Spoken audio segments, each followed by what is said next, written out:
I live in the middle of nowhere, Montana, population 412, and I work the night shift at a radio tower. My job is mind-numbing. I monitor static, check readings, and occasionally report anomalies that never happen. Or, they didn't until 3 weeks ago. It started at 2:43 a.m. I remember the time because I was halfway through my nightly crossword when the static on Channel 3 shifted. At first, I thought it was feedback, but then it began pulsing, 3 quick beats, pause, 2 slow ones, repeat. It wasn't random. I grabbed my recorder and logged it. I even called it in, jokingly asking if someone was trying to talk to aliens. No one laughed. The next night, the pattern returned, stronger. Not louder, just closer somehow. Like the sound wasn't coming through the tower, but from right outside it. I went to check. Flashlight in hand, I stepped into the cold darkness and scanned the tree-line. Nothing. No wind. No crickets. No movement. Just the rhythmic pulsing in my ears, though the speakers were off. I barely slept that morning. When I did, I dreamed of the woods. But they weren't woods anymore, just endless rows of black, spindly trees under a sky pulsing with the same pattern of lights. And there was a voice, not in words, but in thought. It didn't belong to anything human. By the 5th night, I started hearing voices layered beneath the pulses. Indecipherable whispers, urgent but muffled, like someone speaking through water. I ran the audio through filters, but it just got more distorted. I uploaded a clip to a private subreddit for radio techs. One guy messaged me, "That's not audio interference. That's modulation from a carrier signal. Someone, or something, is trying to send a message." I asked if he could decode it. He never replied. The next night, I found his account deleted. I stopped posting about it after that. 10 days in, I noticed time behaving strangely. Hours passed in minutes, or vice versa. I'd blink and suddenly be somewhere else in the tower, or outside, not remembering how I got there. Once, I woke up in my car with the engine running, and the pulse pattern blaring from the radio, even though I hadn't turned it on. One morning, I checked the tower's logs. All the recordings from the past week had been wiped. I asked headquarters if they'd done it. They said they didn't even have remote access to my system. I knew then that I wasn't supposed to be hearing the signal. Or maybe I was. Sleep became impossible. My dreams were full of that endless forest, those black trees, the sky thudding in beats that echoed in my chest. I began to feel the pulses more than hear them, low vibrations that ran through the soles of my feet and into my bones. I couldn't tell if they were reaching out to me or pulling me in. One night I climbed the tower. Something compelled me. I couldn't stop myself. The higher I got, the louder the pulses became, not in sound but in presence. When I reached the top, I looked out and saw a formation in the valley below. It wasn't lights. It was shadows in perfect symmetry, shifting in time with the pulses. They were waiting. I don't remember coming back down. The next day, a black SUV parked outside my tower. 2 men in dark suits came in. No ID, no names. They asked if I'd experienced anything unusual, weather events, electronic anomalies, dreams. I lied. They left after scanning the equipment. That night, the signal vanished. But it wasn't over. Instead of static, I started getting bursts of vision when I closed my eyes. Brief flashes of tall, angular figures standing in vast, open fields under starlit skies that weren't ours. They were watching me, waiting. Then the animals began disappearing. Deer, coyotes, even birds. The woods went silent. I followed a trail of scorched grass behind the tower one morning and found a circle, 20 feet wide, perfectly blackened. In the center was a single object, a smooth, metallic shard no bigger than a coin. It vibrated in my hand. I dropped it, but when I turned to leave, it was suddenly in my pocket. I didn't put it there. I stopped talking to people. I stopped calling in reports. I knew no one would believe me, and worse, if they did, they might come for me. Not to help, to contain. Now the pulses are back, stronger than ever, but only I can hear them. They speak to me without words. I know what they want. They're not invading. They're returning. Last night, I looked in the mirror and didn't recognize myself. My eyes were too dark, my skin too pale, and deep beneath my reflection, I saw something moving, something tall and thin, standing behind me in the shadows, pulsing in time with my heart. I didn't turn around. Tonight is my last shift. I feel it. The air is too still. The stars are too bright. Something is coming through. And the worst part, I think I want to go with them.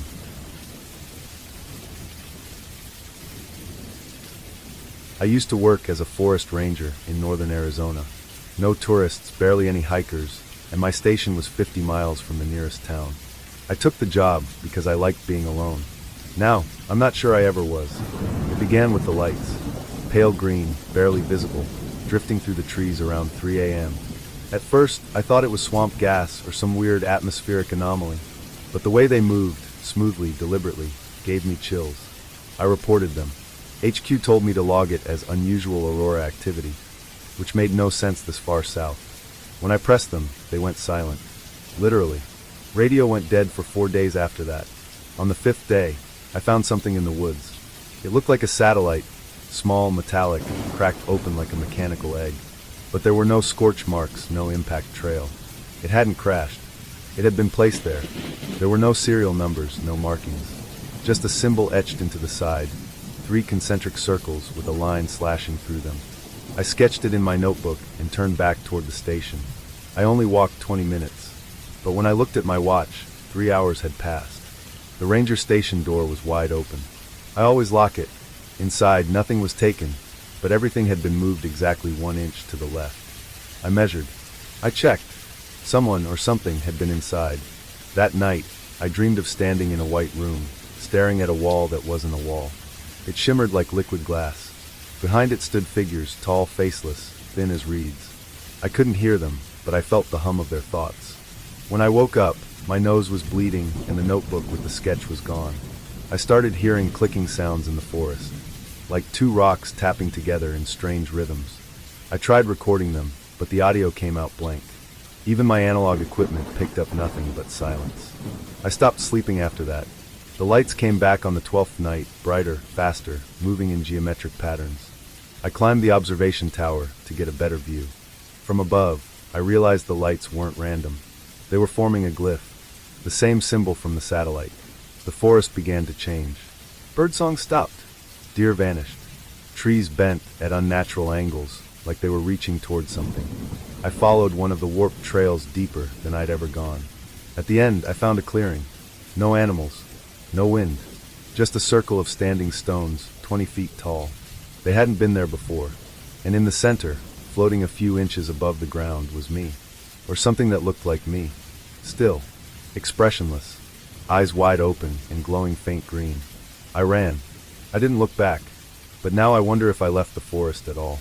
Because ever since then, things have felt off. I still work the same station.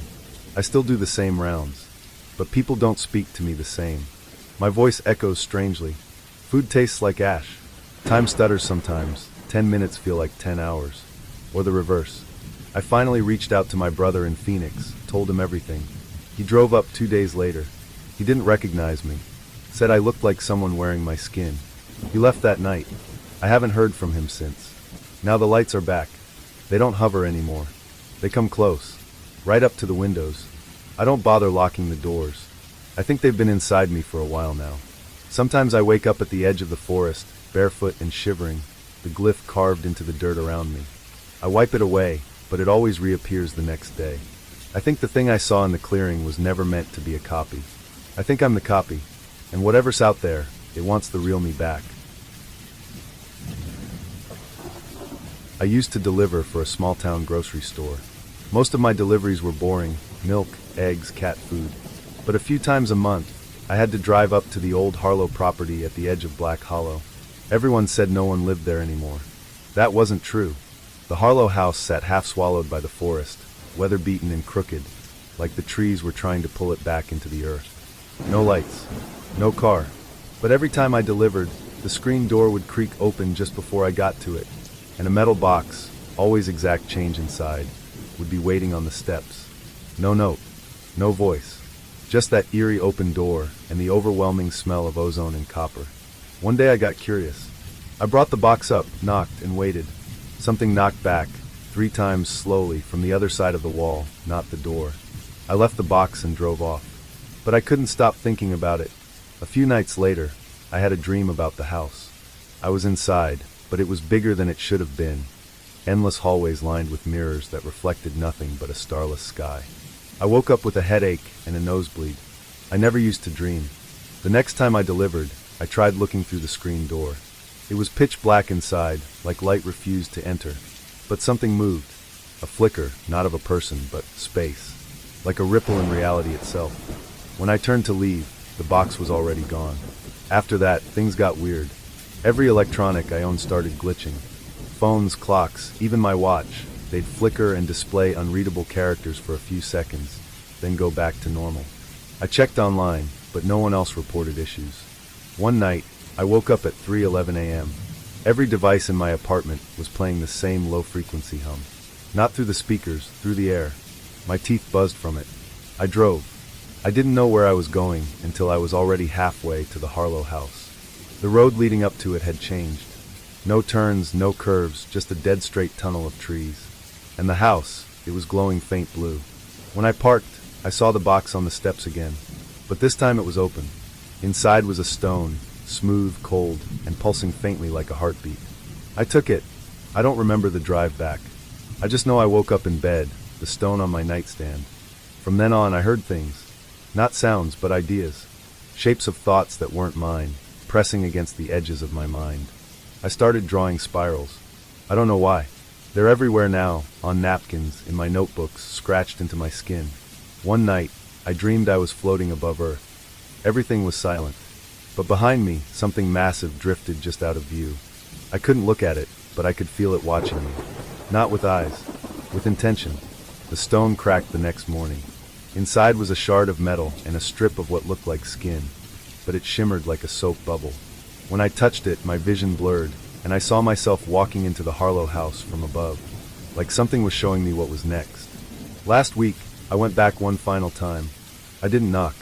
The door opened before I reached it. The inside was no longer dark. It was filled with stars. They weren't on the ceiling. They were inside the walls. I stepped through. I don't remember much after that. Just cold and a deep sense of being unzipped. Like my body was peeled away and something else slipped in. Not a possession, more like a trade. Now I deliver the boxes. I don't work for the store anymore. I don't sleep. I don't eat. I just show up at random houses, leave a box, and wait for someone curious enough to knock. And when they do, I knock back. 3 times. Slowly. I found a door in my basement that wasn't there before. It sounds like a bad creepypasta, I know. But I've lived in this house for 5 years. I know every inch of it. The basement is unfinished. Just concrete, exposed beams, and some old shelves. I went down one night during a power outage, looking for candles, and saw something strange in the far wall. A seam. Faint, like the outline of a doorway that had been sealed up. When the lights came back, it was gone. But I couldn't stop thinking about it. 2 nights later, I went back down. This time I brought a flashlight. And it was there again, clearer now. A metal frame, embedded in the wall like a hatch. No handle. No hinges. Just a small indentation at shoulder height. When I touched it, the concrete folded away. Behind it, a narrow corridor, far too long to exist beneath my house. The air that spilled out was cold.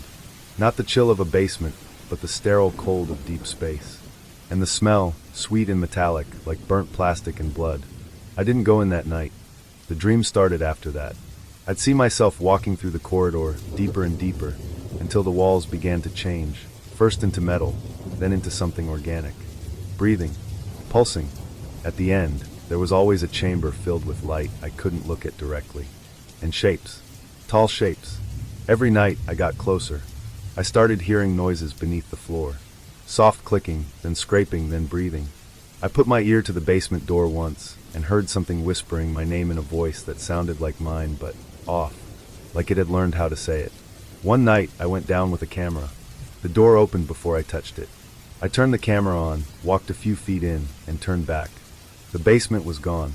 Just more hallway. Gray walls, low hum. No shadows, even without a visible light source. And no camera footage, just static. I stayed calm, kept walking, for what felt like hours. Eventually I reached the chamber from my dreams. The light was there, pulsing. But the shapes weren't standing still. They moved toward me. I should have run. I didn't. I don't remember what they looked like. My brain won't hold the shape. Every time I try to describe them, I get a splitting headache and the taste of iron in my mouth. They didn't speak. They just touched me. I woke up on the basement floor, gasping for air.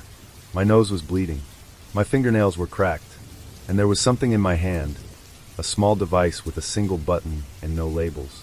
When I pressed it, my lights flickered and I lost 5 minutes.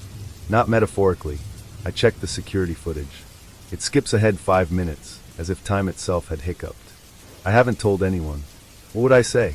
Hey, there's a flesh door in my basement, and aliens gave me a remote that edits time. But last night, I saw a new seam in the wall, on the opposite side, and this time I heard knocking, not asking to be let in, asking me to come back.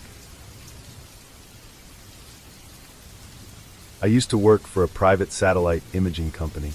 You've probably seen our photos in the news, before and after shots of natural disasters, military conflicts, that sort of thing. Most of the time it was boring. Just clouds, fields, cities. Then we found the hole. It was in Greenland, of all places. An image set came back flagged by the system. Automated software thought it was a glitch. A perfectly circular shadow, almost a mile wide, had appeared where there should have been nothing but ice and snow. At first, we thought it was a crater, but the depth readings were wrong. It wasn't sunken, it was absent. As in, the image showed no data. Not black, not missing, just empty, like the satellite couldn't see it at all. We sent up a secondary scan. Same result. The shadow didn't move, but the data around it warped. The further out from the center, the more distorted everything became. A week later, we lost the satellite. It just stopped transmitting mid-pass, like it had been turned off or ripped out of the sky. That's when the company brought in consultants. Suits with no names, no badges, no friendliness. They took our files, wiped servers, told us the project was reassigned. Most of the team went quiet after that. I didn't. I'd kept a backup on an old drive at home. I know, I'm not supposed to. But something about the hole felt wrong.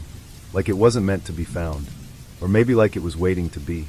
That night, I pulled up the original image set and ran it through a filter I wrote myself. One that's supposed to map irregular heat patterns. The hole wasn't cold. It was hot. Not fire hot. Not radiation hot. Something else. The readings formed a shape, like a spiral, but with a fractal structure that made my eyes water. It looked alive. Then my computer shut itself off. Even unplugged, the screen stayed on for 5 seconds longer than it should have. The next morning, the consultants were parked outside my apartment. I didn't go to work after that. I moved, changed my name, started freelancing. I thought that was the end of it, until last month. I was scrolling a public weather satellite feed, just out of habit, when I saw another one. This time over the South Pacific. Same perfect circle, same impossible shadow, same silence from the data. Then I started getting nosebleeds again, and the dreams returned. I float above a vast, endless plain. Black sand, red sky, and a tower in the distance, tall, curved, glowing with the same spiral heat signature. Around it are things. I can't describe them. Not because I don't want to, because I physically can't. Every time I try, I forget what I was saying. I'll write something down, look away, and the words will be gone. Erased. Or replaced with symbols I've never seen before. 3 days ago, I received a package. No return address. Inside was a single item, a photograph printed on thick, glossy paper. It showed a satellite view of my current location. And in the center was a small, faint circle. Not a mile wide this time. Just big enough to fit a person. I was never supposed to be on that mountain. My brother and I had planned to hike Elks Ridge for weeks. He bailed last minute, got sick, or so he claimed. I was stubborn. Didn't want to waste a rare weekend off. So I went alone. There's no trailhead for Elksby. It's not on the maps. Locals say the land was cursed, or maybe just dangerous.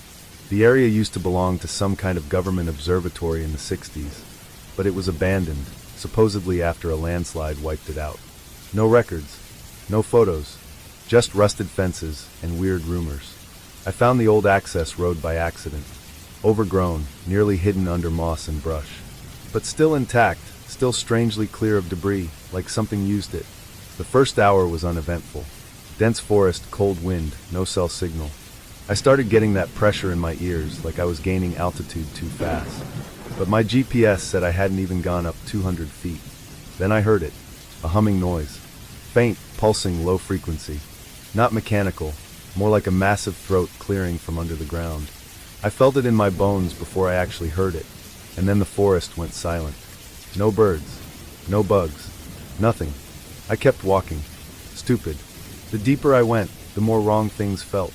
Trees leaned in unnatural angles. Rocks were warm to the touch. My compass spun in lazy circles. I started seeing symbols carved into tree bark, circular, repeating, like crop circles burned into wood. Then I found the stairs. They led downward. Concrete, narrow, crumbling with age. Covered in moss, but not dirty, no leaves, no natural decay. As if they were cleaned regularly. At the bottom was a steel door. Half open. Air flowed from it like a breath, cold and sterile, with the faint smell of bleach and iron. Inside, a corridor. Fluorescent lights above flickering dimly, though no power lines led to them. Along the walls were rooms with glass windows, most of them shattered or fogged over. I passed one and froze. Something was staring back at me. Not a person, not even an animal. Just two bright, almond-shaped lights suspended in the dark. No face, no movement. I blinked. They were gone. I should have left then, but I kept going deeper. The halls sloped down, subtly at first, then more steeply. Gravity fell off. My steps became lighter, floatier, like I was on the moon. My flashlight flickered. My breath fogged in front of me, even though it was no longer cold. I found a chamber. Circular. 20 feet high. Symbols covered every surface. Something in the center pulsed with blue light, organic and metallic at once, like a living heart built from machinery. I reached out. My hand passed through it, and then I wasn't in the chamber anymore. I was in a white space. Endless. Silent. All sensation gone except a tight pressure in my skull, like my thoughts were being examined. I saw flashes, planets I've never been to, stars arranged in constellations no telescope has ever mapped. Voices, not in words, but in raw understanding, you came too soon. You are not ready. You are not whole. Then I woke up in the forest. No chamber. No structure. Just me on my back, covered in dirt and sap. My watch was gone. My boots were on the wrong feet. I'd been gone 4 hours. But when I got home, 2 days had passed. I tried to tell people. They humored me. Maybe I hit my head. Maybe I dreamed it. But then the messages started showing up on my bathroom mirror in condensation. Go back. On my laptop, lines of code I didn't type, not finished. And sometimes late at night, I hear the humming again. Through the walls. Through my skull. My nose bleeds. My vision warps. And every time I sleep, I dream of that chamber again. Except now, something waits in the corner. Closer each time. Last week, a package arrived at my door. No name. No return address. Inside was my watch. Still ticking. But counting down. I used to work night shift security at the old Varexon freight yards. It's one of those half-dead industrial zones where everything seems to be rusting at the same time, and no one remembers what half the warehouses are even for. But the checks cleared, and the place was quiet. Too quiet, really. They assigned me to the east perimeter. Warehouse 14 through 18. The weird part? 15 was completely off limits. Locked up, no keys, no access codes. Even the cameras there were disconnected from the main feed. Just a solid black screen labeled, "Do not monitor." Naturally, that made me curious.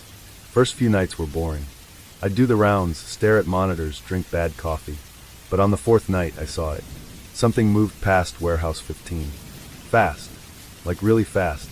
Not a person, not an animal. More like a flicker. Like reality glitched for a split second. I rewound the footage. Nothing. Black screen. Later that same shift, I heard metal groaning like beams flexing under pressure, but there was no wind. I stepped outside. The air was heavy.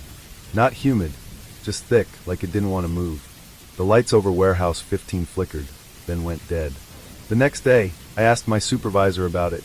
He stared at me for a second too long before saying, "Don't ask questions about that one. Just pretend it doesn't exist." Then he smiled like he hadn't meant to. A week later, I was sitting in the booth when the screen for 15 turned on.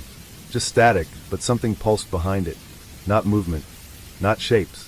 Just light, cold and pulsing like a heartbeat. The screen vibrated softly. Then it spoke. Not out loud. In my head.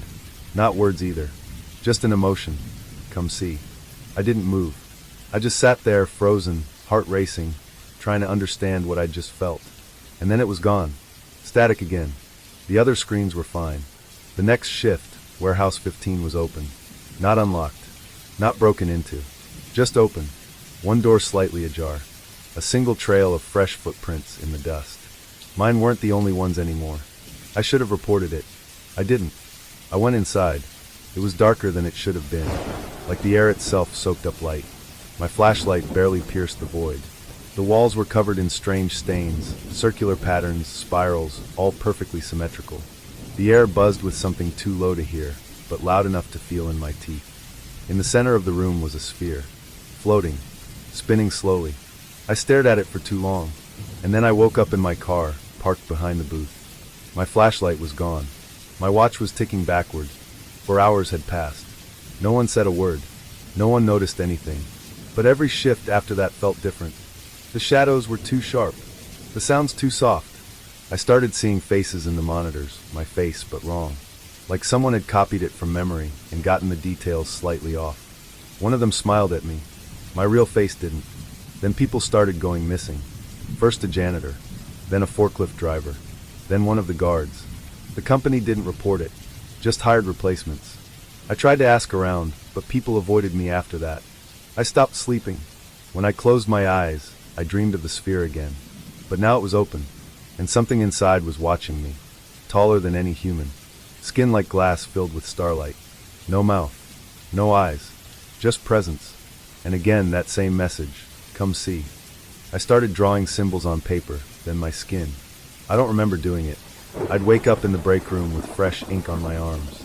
Spirals, stars, eyes. I destroyed them. They came back. Then I got the file. No one sent it. It appeared on the terminal one night, labeled Echo Transmission 07. Audio only. Clicking sounds. Backward speech. But layered beneath it was my voice, whispering things I never said. I played it once. The lights blew out across the yard.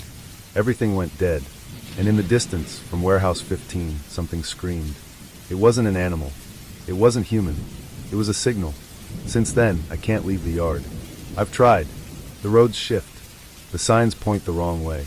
One night, I drove for 6 hours and still ended up right back at the booth. My gas tank was full when I started, empty when I returned.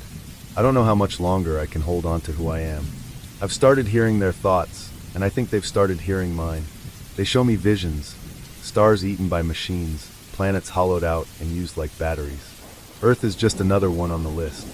Warehouse 15 isn't a building. It's a door, and something on the other side has started to wake up. 3 years ago, I picked up a signal. It wasn't my job to find it. I was just a low-level technician at a remote radio observatory in the Nevada desert, tasked with routine spectrum monitoring and equipment calibration. I spent most nights alone in a metal building full of humming servers and blinking lights, sipping stale coffee and watching for atmospheric interference. We listened to a lot of noise. Space is loud in all the wrong ways, static, bursts, chirps, cosmic background radiation. But this wasn't noise. It came in clean, narrow band, repeating, not human. It hit us at 2:13 a.m. A series of rhythmic pulses at 1.42 gigahertz, the hydrogen line, the universal frequency, the one frequency someone trying to communicate across the stars would likely use. I froze. At first, I thought it was a prank or maybe a reflection from a satellite, but the signal kept looping, precise and unwavering. I saved the raw data, marked it for priority analysis, and reported it to my supervisor. He responded with a single sentence, "Do not log this in the main system." Then he drove out to the station. At 3 in the morning, he wiped the drives himself, told me the signal was a classified military transmission, that I wasn't cleared to talk about it, that if I ever brought it up again, I'd be fired and forgotten. I almost believed him, until it came back. Same time, 3 nights later. Stronger. And this time, it wasn't just pulses. It had structure, layers, like something encoded inside something else. A data onion. I recorded it again, this time on an old analog tape recorder I kept for personal projects. I knew better than to trust the digital logs, and I didn't report it. I spent the next 6 months trying to decode it. I became obsessed. I stopped calling friends, stopped sleeping more than 2 hours at a time. My skin went pale. My hair started falling out in small patches. But I didn't care, because I knew there was something inside that signal. Eventually I cracked part of it, not the meaning, but the format. It wasn't sound. It was image. compressed like a dream. I wrote a custom decompression tool, fed it into a visual renderer, and waited. What came out made me vomit. It was a sequence of symbols that seemed to shift when I wasn't looking. Geometric, fractal-like, but somehow alive. I'd blink, and they'd rearrange. Looking at them felt like looking into a mirror that didn't reflect me. They made me feel small. Watched. Not in the way a person watches. In the way a predator does, waiting for something to move. And then the dreams began. Always the same landscape, endless black stone, under a sky filled with unfamiliar constellations. And in the center, a massive structure shaped like a spiral tower, pulsing with light. In the dreams, I wasn't alone. They were there. Tall, slender, not entirely solid. Watching me, studying, waiting. I'd wake up bleeding from the nose. Once, I woke up with a phrase carved into the wood of my bedroom wall, burned in with something hot. We were here first. I moved. Twice. The signal followed. I changed jobs. Changed my name. Tried to forget. And then last month, I heard it again. Not through an antenna, but through the walls of my new apartment. I held a glass up to the drywall, like listening for a leak, and heard the pulses. Clean. Precise. And behind them, something like breathing. That night, every electronic device I owned turned on by itself. Screens flickered with static and symbols. My phone typed out a message I didn't write. You opened the door. The nightmares have gotten worse. Now, I wake up not remembering my own name. I speak in languages I've never studied. I find symbols drawn in ash on my bed sheets, on the inside of my eyelids when I look in the mirror. And then the blackout started. I lose hours, sometimes whole days. I'll come to in strange places. On a rooftop, in the woods. Once, knee-deep in a lake I've never seen before, clutching a small metallic cube I can't get rid of. Every time I throw it away, it shows back up under my pillow. I think they're using me, not as a messenger, as a conduit. The signal isn't just information.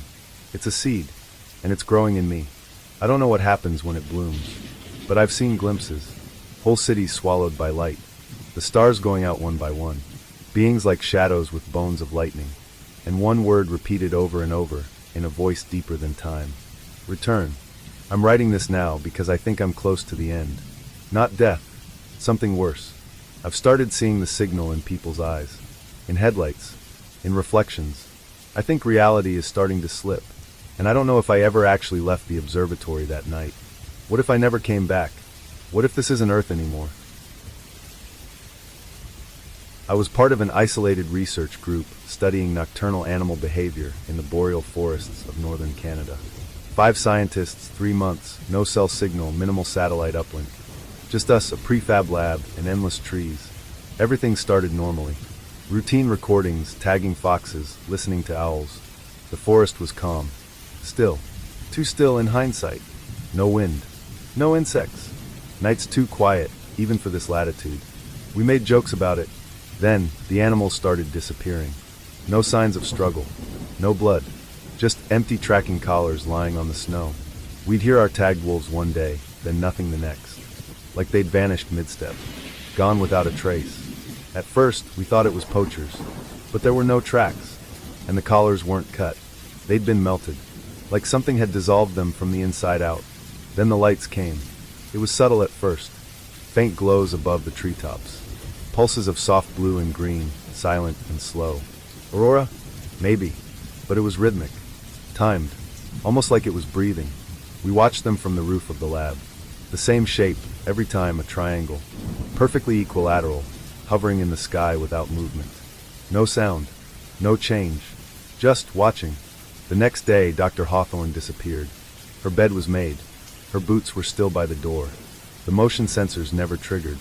We searched the forest for 12 hours and found nothing but a single line of scorched pine trees stretching in a perfect arc 1/2 kilometer long. And on the snow, one symbol, a spiral made of dozens of concentric circles burned into the ice. The edges still smoldering. That night, we heard her voice on the radio. Crisp. Calm. Too calm. I'm not gone. I've just gone deeper. We checked the log. The radio hadn't received any transmission. No carrier wave. No frequency. It was coming from inside the station. I started waking up with bleeding gums. Memory lapses. Missing hours. Once, I found myself standing barefoot in the woods for kilometers from camp, holding a recorder I didn't own, filled with nothing but static and one whispered sentence looped over and over. "We see through you." The others started to change. Dr. Malik stopped blinking. Dr. Rowe began muttering in a tongue none of us recognized, clicking and hissing like insect song. He started drawing geometric patterns on the walls using his own blood, and when we tried to stop him, he begged us to let him finish the star map. Then the machines started to fail. Not all at once, just wrong. Clocks slowed. Batteries drained instantly. Our backup generator kept kicking on even when power was fine. When we checked the security footage, half of it was missing. The other half showed us frozen, not moving, for hours at a time, even when we remembered walking. We tried to send a distress message, but the uplink wouldn't hold. Just static. Then late one night, the screen filled with a face. Not human. Too thin. Elongated. Skin stretched tight over a bone-white frame. Its eyes weren't eyes, just deep wells of colorless light. No mouth. Just a soft vibration that shook the air like thunder underwater. And then a word. Not spoken. Etched into our thoughts. Surrender. We tried to leave the next morning, but the forest had changed. The trail out was gone. Compass needles spun. GPS units showed impossible coordinates. One tree had grown straight through our snowmobile, like it had always been there. Rose stepped into the trees and never came back. All we found was a smear of ash and a single tooth. Malik locked himself in the comms room. Screamed for hours. Then silence. When we finally forced the door open, he was gone. All that was left was a spiral drawn on the inside of his eyelids, floating in the jar of cloudy water that had once been his skull. I was alone after that, and I realized something. We weren't being hunted. We were being studied. Not as individuals. As a species. We weren't the first. The recordings we recovered, buried in the static, weren't just ours. There were voices in other languages. German, Russian, some unrecognizable, all saying the same things. The lights came. We disappeared. They spoke through the snow. We are not real anymore. I haven't slept in 4 days. I don't think I can. When I close my eyes, I see the tower. A structure rising endlessly into a colorless sky, built from bone and light, surrounded by bodies frozen mid-thought. I hear a chorus of thoughts that are not mine, and they tell me the same thing. You invited us by observing. I think the act of looking was the invitation. That radio dish, those sensors, our telescopes, they weren't windows. They were doors. And now they're open. Something is coming through me now. I feel it behind my eyes. In my blood. I can't tell which thoughts are mine anymore. Sometimes I hear myself talking when I haven't opened my mouth. Sometimes I see myself watching me. I'm not alone in my head. And if I am the last one left, it means I'm the control.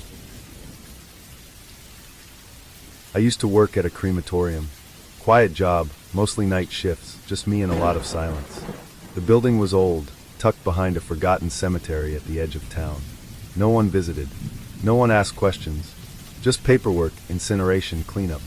Repeat. But about a year ago, we started getting sealed bodies. No names. No paperwork. No ID. Just plain metal caskets delivered by unmarked trucks around 3 a.m. Always on Thursdays. I wasn't supposed to open them. Orders were strict. Incinerate immediately. No questions, no exceptions. But I broke that rule on the 7th one. It was too quiet. Not just the room, everything. No hum from the lights. No wind outside. The clock stopped. My ears rang. The kind of silence that feels like being submerged in oil. I pried open the casket. Inside wasn't a body. It was something pretending to be human. The skin was too smooth. No pores. No hair. The eyes were sealed shut, but too wide. Limbs just slightly wrong in proportion. Too long, with fingers that bent in 7 directions. It smelled like cold metal and something sickly sweet, like flowers dipped in ammonia. It wasn't dead. I swear to God, it wasn't dead. Its chest moved once. Shallow. Subtle. Like it knew I was watching. I slammed the lid shut and activated the chamber. But it took almost 3 times longer than usual. The temperature maxed out, and the flames went green. For hours after, the vents oozed something thick and black that smelled like burnt wires and meat. I didn't tell anyone, but the deliveries kept coming, and they got stranger. Sometimes the metal was warm. Sometimes the caskets hummed. One arrived coated in ice, despite it being 90 degrees outside. One was vibrating so violently I thought it would explode. Another came with voices, low, repeating something in a language I've never heard, but somehow understood. A question, over and over. Do you dream of the sky beneath the skin? My coworkers stopped showing up. One quit. One vanished. Another fell into the incinerator. But I saw what really pulled him in. It didn't leave bones. After that, they sent someone to watch me. Not officially. A man in a black coat who never spoke. Just stood in the shadows, always nearby. His eyes never blinked. I tried talking to him once. He just smiled too wide, like he didn't know how to smile. His teeth weren't right. Too perfect. Too sharp. I asked my boss about it. He said we'd never hired anyone new. Then the deliveries stopped for 2 weeks. And I thought maybe I was done. Maybe the nightmare was over. Then they brought one back. It wasn't sealed this time. It walked in on its own. No escort. No vehicle. Just a figure in a long coat, face covered in bandages, hands hidden in gloves. It stood in the doorway and stared at me through holes in the wrappings. Then it spoke. "We are inside you now." Not in English. Not with a mouth. In my mind. Like thought thunder. I blacked out. When I came to, 6 hours had passed. The chamber was closed and burned out. My clothes were damp. My shoes were full of ash. And the figure was gone. Since then, I've started hearing things. Radio static that whispers my name. Static in mirrors. In drains. I hear something crawling through the vents at night, dragging long metal claws across the inside of the walls. The smoke detectors go off at 3:33 a.m. every night. Nothing triggers them. But every time I check the cameras, there's something standing over me while I sleep in the office chair. It's always me, but taller, stretching, smiling, wearing my face. Last night, I found a lump under my skin. Not a bruise, not a cyst. It's hard, cold, and it moves. When I press it, I see stars. Not our stars. Alien constellations burned into black geometry. They pulse behind my eyes when I close them. I think I'm becoming something else. Something called. I got a letter this morning. No return address. Inside was a note. Phase 2 begins now. Prepare the body. Underneath that, a key. I don't know what it unlocks. But the bandaged figure is waiting across the street again. He hasn't moved in 9 hours. And the lump is growing.